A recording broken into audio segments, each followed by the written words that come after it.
Hello everyone, ఈ వీడియోలో మనం వారణాసిలో ఉండే ఘాట్ల గురించి అండ్ వాటి ప్రత్యేకత గురించి తెలుసుకుందాం. వారణాసిలో మొత్తం 84 ఘాట్లు అనేవి ఉంటాయి. చాలా వరకు అక్కడ స్నానం మరియు పూజ కార్యక్రమాలు జరుగుతాయి. ప్రతి ఒక్క ఘాటుకు ఒక్కొక్క చరిత్ర అనేది ఉంటుంది. మేము వారణాసి వెళ్ళినప్పుడు ఈ ఘాట్లన్నీ కూడా బోట్ షికారులో చూసాము. ఇక్కడ ఉదయం అండ్ సాయంత్రం వేళల్లో బోట్ షికారు అనేది చాలా ప్రత్యేకం. ఎందుకంటే ఉదయం వేళల్లో మనకి ఆ వారణాసి ఆ సూర్యుడు అండ్ పక్షుల మధ్య చాలా అందంగా కనిపిస్తుంది. అదే సాయంత్రం వేళల్లో అయితే బోట్ షికారుతో పాటుగా మనకి గంగా ఆరతి కూడా వీక్షించుకోవచ్చు. బోట్లో వెళ్ళినప్పుడు మాకు ఆ బోట్ వాళ్ళు ప్రతి ఒక్క ఘాట్ ప్రత్యేకత గురించి వివరిస్తూ వెళ్ళారు. మీకైతే అందులో కొన్ని ముఖ్య ఘాట్ల గురించి అక్కడ నా అనుభవం గురించి చెప్పబోతున్నాను. నేను ముందుగా చెప్పినట్లే చాలా ఘాట్లో స్నానం మరియు పూజా కార్యక్రమాలు జరుగుతూ ఉంటాయి. అందులో ముఖ్యమైనవి అస్సి మరియు దశాశ్వమేధ ఘాట్లు. అస్సి అనే పేరు నది అస్సి మీదుగా వచ్చింది.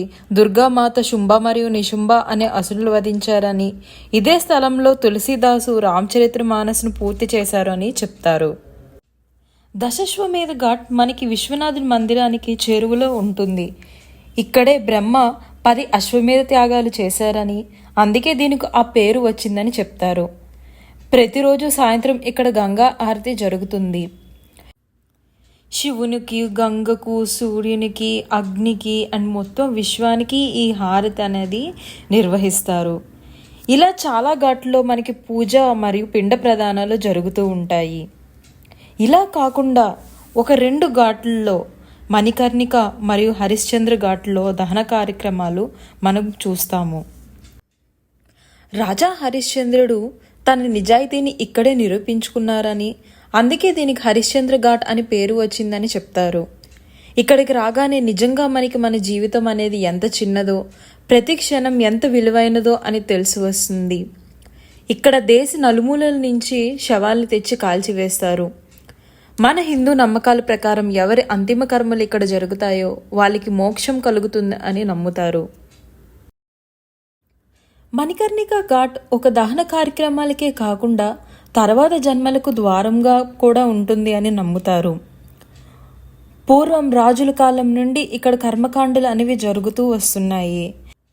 ఇక్కడ కులం, మతం, ప్రాంతం అని ఏ భేదం లేకుండా ఇక్కడ వారి చివరి నివారణలు అర్పిస్తారు. మణికర్ణిక ఘాట్ స్వయంగా మహాశివుడు కట్టించారని, పార్వతీదేవి చెవిలో నుండి చక్ర పుష్కరిణి అనే ఒక మణి పడిపోయి తనకి తిరిగి దొరకపోవడం వల్ల అక్కడ మరణ చితుకులు నిత్యం ఉంటాయని శాపం పెట్టారని చెప్తారు. ఇలా చెప్తూ వెళ్తే ప్రతి ఘాటుకు ఒక్కొక్క విశిష్టత ఉంటుంది. అందుకేనేమో కాశీ అనేది మనకి స్పిరిచువల్ క్యాపిటల్ ఆఫ్ ఇండియాగా చెప్పబడుతుంది. చాలామంది అడిగే ప్రశ్న, కాశీ వెళ్ళారుగా ఏం వదిలేశారు అని. ఇక్కడ పంతులు కూడా పళ్ళు, కాయలు, ఆకులు వదిలేయాలని చెప్తారు. కానీ వాస్తవానికి మనం ఇక్కడ వచ్చిన తర్వాత వదిలేయవలసినవి మన శరీరం మీద ఉండే ప్రేమ, మోక్షం, గర్వం ఇలాంటివన్నీ కూడా. ఏది శాశ్వతం కాదు, అందరం అదే మట్టిలో కలిసిపోవాలని చుట్టూ ఎటు చూసినా చెప్తుంది. ఇక్కడ వచ్చిన తర్వాత మనకి తెలియకుండానే జీవిత పాఠాలు ఎన్నో నేర్పిస్తుంది. మనం ఉన్న ఈ తక్కువ కాలంలో స్వేచ్ఛగా అండ్ ఆనందంగా గడుపుదాం. లోక సమస్త సుఖినో భవంతు. ఇలాంటి మరెన్నో వీడియోస్ కోసం ప్లీజ్ లైక్ అండ్ సబ్స్క్రైబ్.